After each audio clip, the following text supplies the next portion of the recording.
não é? Agora é importante saber que se a sua igreja diz que não é para falar em línguas, deve saber respeitar. Diz que vão falar em línguas, tudo bem. Mais vale uma palavra falada e entendível, que a gente possa compreender, do que falar 1000 palavras que ninguém está a entender. Então, se você está a edificar-se a tua... Então, fala em línguas na tua casa. Se é para ti próprio. Fala em línguas na tua casa. Então, há problemas aqui. Há problemas sérios. Saudações a todos. Eu sou Malcolm Felipe e vamos começar aqui, né, com um vídeo que pretendemos aqui abordar um tema bastante contemporâneo e, ao mesmo tempo, foi um tema que foi abordado a nível do grupo distrital, que era em relação ao dom de línguas, não é? Portanto, queremos perceber se as línguas que foram faladas, por exemplo, ao nível do Atos 2, não é?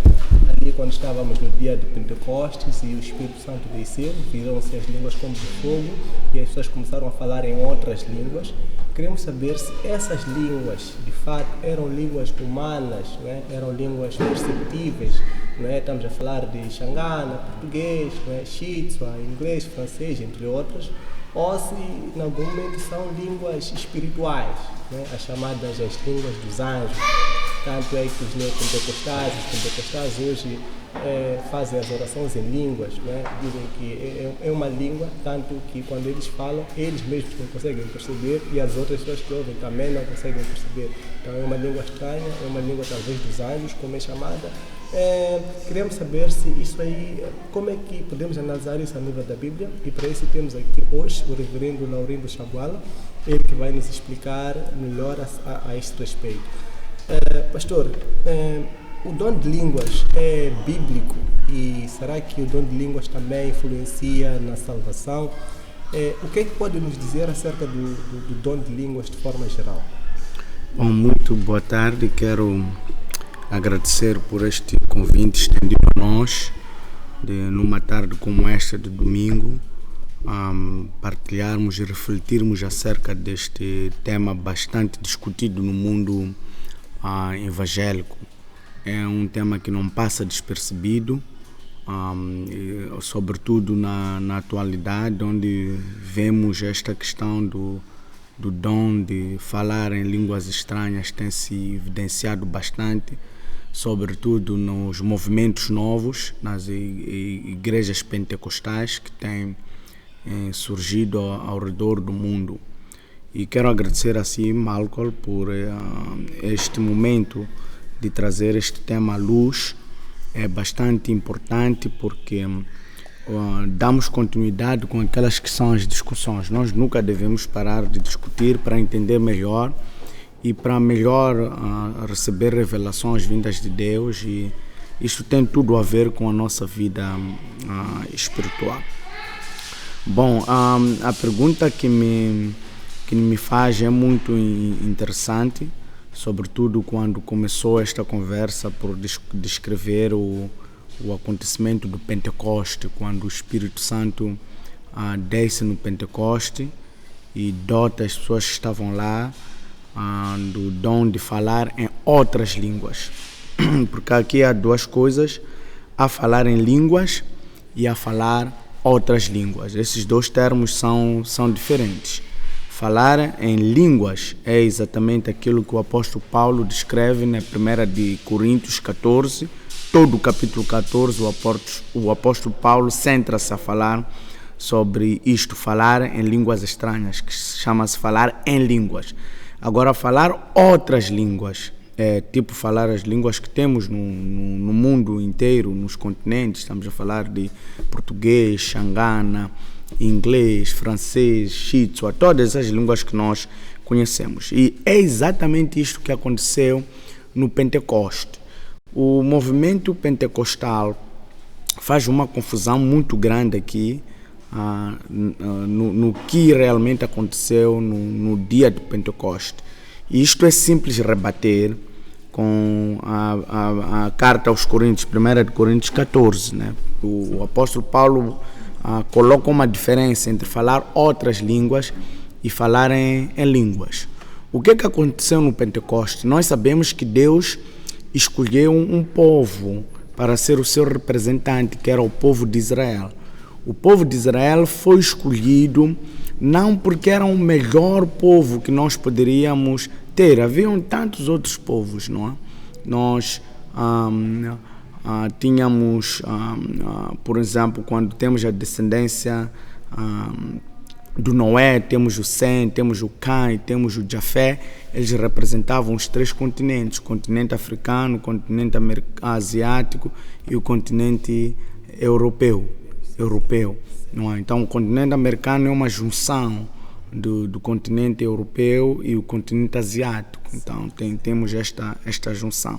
Então, nós tínhamos representados esses 3 continentes: a África, a Ásia e a Europa, com os filhos de Noé. Mas Deus escolhe exatamente o povo de Israel, porque quando nós olhamos para o mapa do mundo, nós vamos ver que a Ásia era o centro, era o continente que com facilidade nós poderíamos ir a todos os outros continentes. É por isso que quando o povo de Israel passa fome em Canaã, descem ao Egito, na África. Quer dizer, eles andavam distância a pé, porque a Ásia tu consegues ir a todos os continentes sem nenhum problema. Agora, por exemplo, se Deus escolhesse o continente africano, nós os negros, seria difícil de um europeu entrar na África, a distância seria maior. Então, ele escolhe o judeu, escolhe a Ásia como o continente que iria representar a ele. Não porque eles eram melhor que os outros, mas era mesmo por causa da situação geográfica, porque Deus preveu, ele é omnisciente, ele sabe de tudo. Quando dizemos que Deus é omnisciente, nós estamos a ir para o calvinismo, porque o calvinismo é dizer que o meu futuro já está traçado, independente do que eu possa fazer, não vai mudar nada. Isso é calvinismo, isto não é verdade. Quando dizemos que Deus é omnisciente, estamos a dizer que ele, sendo omnisciente, sabe de tudo, não que ele influencia naquilo que é a minha escolha. Se eu decidir escolher agora, sair deste programa e passar a estudar-te uma chapada, eu não vou dizer que isso já estava traçado, não é verdade. Mas Deus sabia que isto iria acontecer, porque ele é omnisciente. Não pode um Deus omnisciente criar coisas e ele não saber o invento das coisas. Mas não quer dizer que ele é que traçou que isso ia fazer isso. A minha vontade é que fez isto. Então, ele só sabe disto, porque ele é omnisciente. Ele sabe o que vai acontecer amanhã. Mas tudo que acontece na minha vida é resultado das minhas ações, não porque já há um plano traçado que eu tenha que seguir. Então, Deus, como omnisciente, ele sabia que iria acontecer esta necessidade da sua palavra, a sua vontade ser espalhada. Então, ele, quando cria um homem, põe o homem na Ásia, continente que seria o centro para todos os outros poderem alimentar-se da vontade de Deus e daquilo que Deus queria que o povo andasse. Então, escolhendo lá, eles lá falavam uma língua, tinham uma determinada língua, mas já na África eram outras línguas. À medida que as pessoas espalham-se para regiões, falam em línguas diferentes. Recordas que na Torre de Babel, porque a Bíblia nos diz que havia só uma única língua, não é? Que se falava. Mas na Torre de Babel, Deus confunde as línguas. E lá na Torre de Babel, nós temos a descendência de Noé, temos o Sem, temos o Cã, temos o Jafé. Então, é através dali, quando Deus confunde as línguas, eles tinham um propósito de construir uma torre que chegasse ao céu. A ideia da união deles foi boa, mas o propósito é que não foi de querer ir ao céu para ir lutar com Deus, com os anjos. Essa é a ideia deles. Eles disseram que vamos nos fazer famosos, porque o Nereodes era um rei vitorioso, ele vencia todos os povos inimigos. Ele era forte na batalha. Então, por ele ser tão forte, ele decidiu se querer se fazer de grande. Então, Satanás entra nele, assim como Lúcifer lutou com Deus. Ele também quis fazer que eu agora também, como luto com esses povos cá, deixem-me fazer uma torre, que eu vou chegar no céu, que vou levar os meus soldados e vamos lutar com Deus. Então, é aí onde Deus espalha as línguas, não é? Essa é falar outras línguas, não é línguas, não é? Então Deus começa aí. Deus faz esta confusão de línguas porque Deus tinha dado uma ordem ao povo. Quando ele disse que multiplicai-se e encher a terra, era uma forma horizontal, mas eles queriam fazer uma forma vertical, queriam crescer para cima, mas Deus, o crescimento que Deus esperava é que todos fossem abrangidos, não que uma única comunidade fosse abrangida. Então Deus interviu ali para voltar a cumprir o seu propósito de espalharmos toda a terra. A confusão que hoje nós temos mesmo no nosso país, em Moçambique, é porque nós não entendemos esta vontade de Deus. Todos nós estamos concentrados na cidade. O Banco de Moçambique está na cidade, o BCI está na cidade, os hospitais estão na cidade, tudo está na cidade. E todos nós corremos para lá, é um aglomerado, é transporte, é chapa. Mas se, por exemplo, tivesse uma sucursal do BCI no meu bairro Boquiço, eu não teria necessidade, mesmo trabalhando na banca, não teria necessidade de correr, madrugar e ir para a cidade. Mas todos vamos para lá. Mas a ordem de Deus não era concentrar-se num determinado lugar, mas era espalhar por todo lugar, para que ali tivesse água, ali tivesse aquilo. Quer dizer, em todo se o homem espalhasse, porque tu sabes que onde o homem vai, ele cria condições para a sobrevivência. Então, se ele espalha-se, lá onde ele vai espalhar, vai abrir água, vai abrir não sei o quê, vai abrir empresa, vai abrir. Então, nós estamos a lastrar, estamos a permitir que todos tenhamos tudo. Não que alguns tenham tudo e outros tenham nada, que é o que acontece muitas das vezes. Nós temos uma elite que tem tudo, mas temos uma que não tem nada, por causa desta questão. Voltando para a situação da antiguidade, Deus ali espalha as línguas. E cada um vai para a sua região, porque eles já não se entendiam. Então havia necessidade de se agrupar consoante a língua que cada um falava. Então vão se espalhando, outros descem à África, outros vão à Europa, outros vão à América. Tá vendo? Então eles espalham-se. Mas espalhando-se fica um dilema. É que o povo que fica lá é este povo escolhido de Deus, este povo que tem a palavra, este povo que tem a vontade de Deus, não é? E o tempo vai passando. E Deus tem que fazer cumprir a sua vontade, que o evangelho seja pregado em todo lugar. Por isso que Jesus, quando vai, ele, em Atos 1:8, ele diz: mas recebereis o poder quando o Espírito Santo descer sobre vós, e vocês vão me ser testemunhas, primeiro aqui em Jerusalém, depois em Samaria, em Judeia e até aos confins, falando de África, falando da América, falando de outros lugares distantes. Mas a pergunta é esta: como é que a palavra ia chegar se o povo que foi escolhido só falar uma determinada língua? Essa é a questão. Então, no Pentecoste, Deus já une o povo. Então, para unir, as pessoas tinham que entender o que está-se a falar. É por isso que o discurso dessas pessoas que dizem que em Atos dos Apóstolos 2 estavam a falar do dom das línguas, de falar em outras línguas estranhas, não é verdade. Porque se falassem em línguas estranhas, ninguém ia entender nada. Porque eu sou uma xangana, falo xangana. Para eu entender, tenho que falar xangana.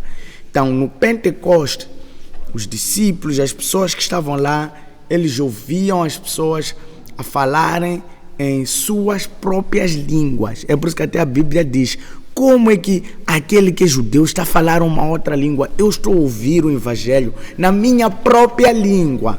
Quer dizer, não é numa língua estranha, ele está dizendo na minha própria língua. Então rebate-se esta de não, eram línguas estranhas. Não é verdade. Nós estamos a dizer que as línguas estranhas não é algo que vem de Deus, não é isto. Estamos a rebater é que no Pentecoste não estavam a falar em línguas, estavam a falar outras línguas, xangana, português. E quando o Espírito desce, eles pregam.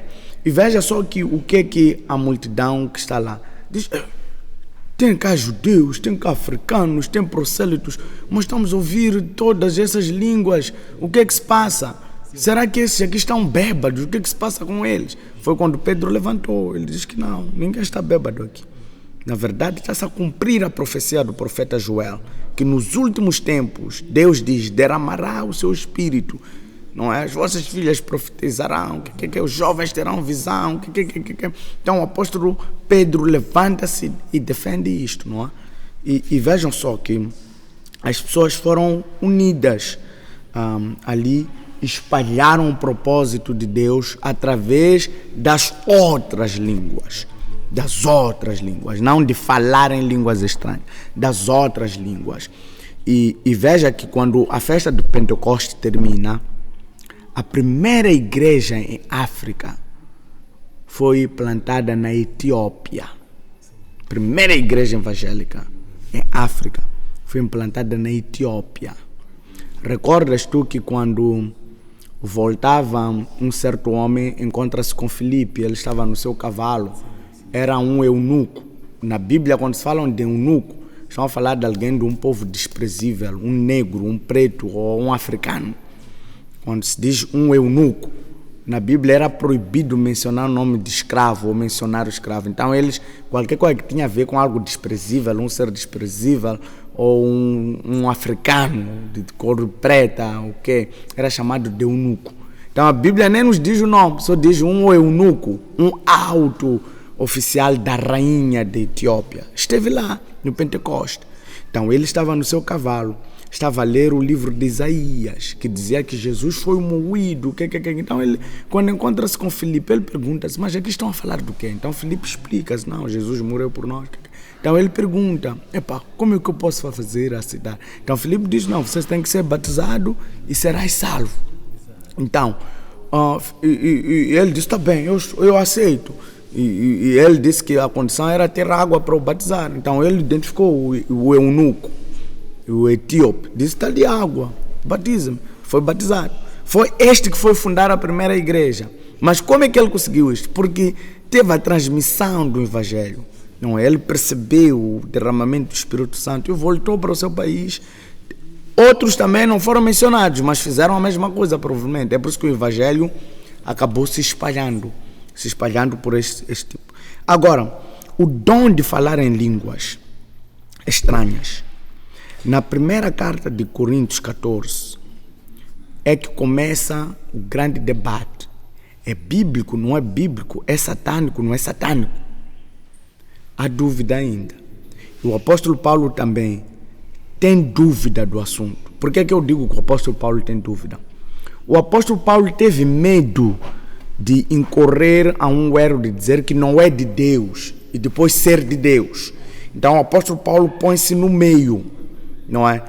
E para uma melhor reflexão, porque os que falam em línguas dizem que são pessoas espirituais, têm conexão direta com Deus, quer dizer, são fervorosas. Mas olha só, esta igreja que falava em línguas era a igreja mais problemática, a igreja de Coríntios. Se nós começarmos do início a ler a igreja de Coríntios, vamos ver que a igreja estava dividida. E havia um rapaz que estava a dormir com sua madrasta, com a mulher do seu pai. Está nessa igreja aí, está a falar línguas lá. Uma igreja fervorosa. Quer dizer, quando a gente olha para uma igreja fervorosa, estamos a dizer que é uma igreja madura. Não tem maus comportamentos, não tem divisão.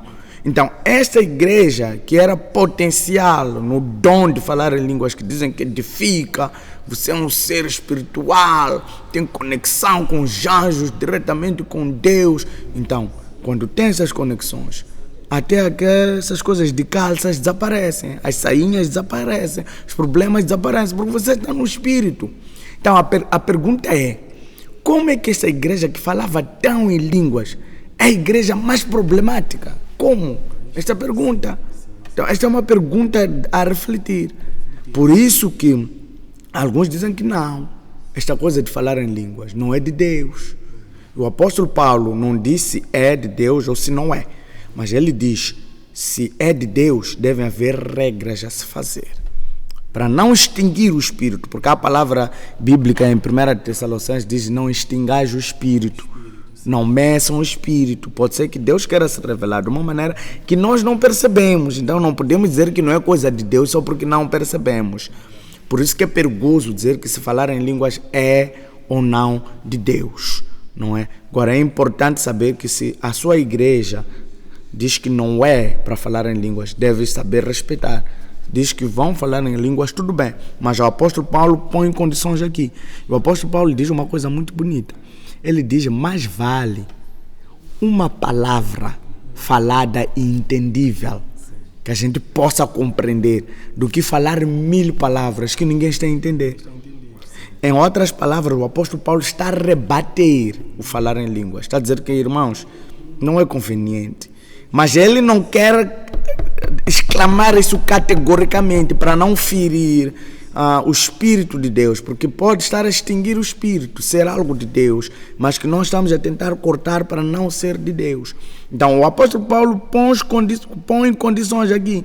Ele logo no versículo, capítulo 14, ele diz, procurem ter amor e façam todo o possível para ter os dons do Espírito, especialmente o dom de profetizar.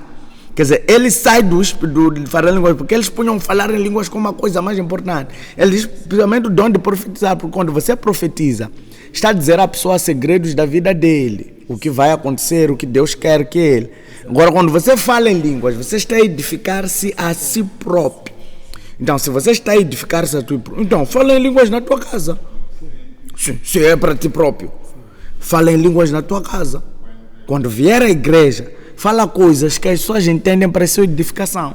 Porque quando nós viemos à igreja, não é para nós coliçarmos. Vir à igreja significa que eu quero viver em comunhão com outro irmão. Eu quero edificar o outro irmão e ser edificado por ele. Então, se a minha conduta não edifica o outro, eu tenho que rever a minha conduta, a minha maneira de viver. Então, se eu falar em línguas edifica a mim, não convém eu falar onde tem outras pessoas, porque é só para mim. Que eu fale coisas que contribuam para o crescimento dos outros, não para o meu crescimento. Do meu crescimento posso falar em casa. Mas o curioso é que muitas das pessoas que falam em línguas não falam em casa quando estão a orar. Só querem na igreja. Quando estão na igreja é que querem falar em línguas. Mas quando estão em casa, oram normalmente. Por quê? Aí vem a questão. Por isso que há um grupo que diz que falar em línguas não é de Deus, é diabólico. Não tem sustento bíblico. Para você fundar uma doutrina bíblica, deve ter sustento. Tem que ir ao Velho Testamento e ver se tem isto, vir ao Novo Testamento e ver se tem isto, e terem mais passagens bíblicas. Não só em uma passagem e você dizer que é bíblico, é doutrinário. Na Bíblia temos tantas coisas, temos mortes, temos pessoas que matam os outros. Então, por matar os outros, está retratado na Bíblia, então matar é bíblico. Não é bíblico. Só está a retratar um episódio de que alguém matou alguém. Então, se estão aqui a igreja de Coríntios a falar em línguas, nós vamos dizer que é bíblico, porque a igreja está falando, não podemos. Temos que voltar atrás e encontrar sustento. Eu, em particular, não acho que nós devemos nos preocupar em falar em línguas. Eu não acho bíblico, nem acho que isto contribua para alguma coisa na igreja. Não vejo necessidade disto. Não critico quem o faz e quem acha, mas eu, em particular, não vejo necessidade, por aquilo que o apóstolo Paulo disse. Mais vale uma palavra entendida do que 1000 palavras que ninguém entende. Segundo o apóstolo Paulo, quando vamos 1 Coríntios 14, 26, ele diz, então irmãos, o que devemos fazer?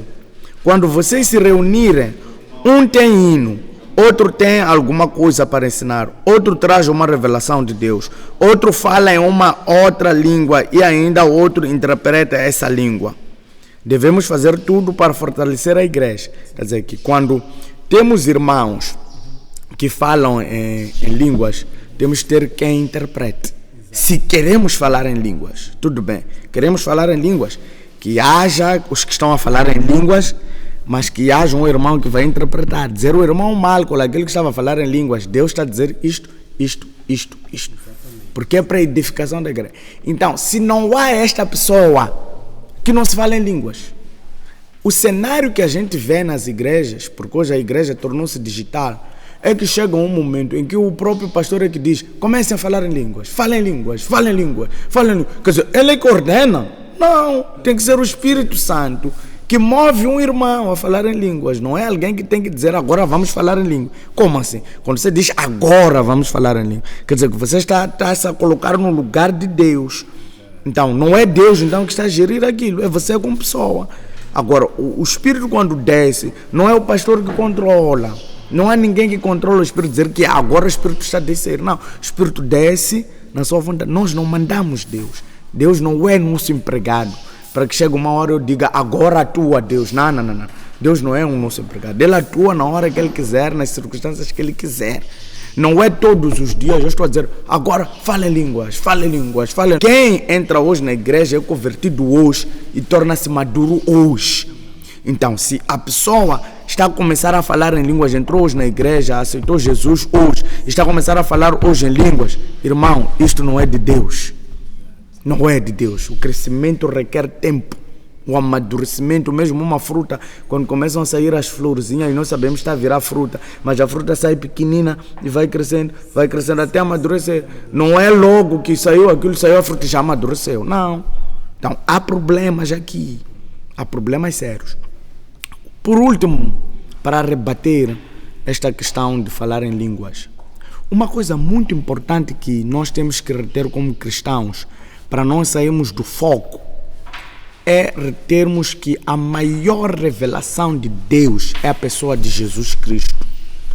Quando nós queremos um exemplo de vida cristã que um cristão deve tomar, é encontrar Jesus, ver o que Jesus ensinou, os hábitos de Jesus e tudo o que Ele disse que nós iríamos fazer. A pergunta, irmão Malcolm, é: Jesus falou em línguas? Não, nunca falou em línguas. Eu que sou cristão e que quero ser como Cristo, Jesus nunca falou em línguas. Quando nós lemos o Sermão do Monte, que os teólogos dizem que foi o sermão mais abrangente, que Jesus falou da vida cristã em Mateus 4, 5, 6, Jesus falou da vida cristã com abundância, falou de todos os segredos que um cristão deve conhecer e viver neles, para poder crescer na vontade de Deus, para poder entender a vontade de Deus para a sua vida. Não vem falar em línguas. Não tem lá. Jesus não falou disso aí. Não ensinou disso aí. Então, esta é uma grande questão para se refletir sobre. Se aquele que é a maior revelação de Deus, aquele que é Deus em pessoa, Deus Filho, não trouxe-nos este assunto aqui, não enfocou, não bateu para esse assunto, dizer, vocês igreja, prestem muita atenção, esse assunto é muito importante de falar em língua. Ele não fez isso. Então quem somos nós para querer insistir em uma coisa que ele próprio não falou? Ele não falou isto. Então isso rebate-se aí também, porque Jesus não falou em línguas. Ele não ensinou as pessoas a falar em línguas. Não chegou de fazer isto. A oração que ele ensinou foi a oração de Pão Nosso aos discípulos. Quando os discípulos disseram que nós não sabemos orar, ensina-nos a orar. E ele deu a oração do Pai Nosso, que tem todo o segredo da vida cristã. Porque nós dizemos, Pai Nosso que estás no céu. Pai Nosso. A nossa reverência primeiro é para Ele. Não é para o pastor, é para Ele. Pai Nosso que estás no céu. Santificado seja o seu nome.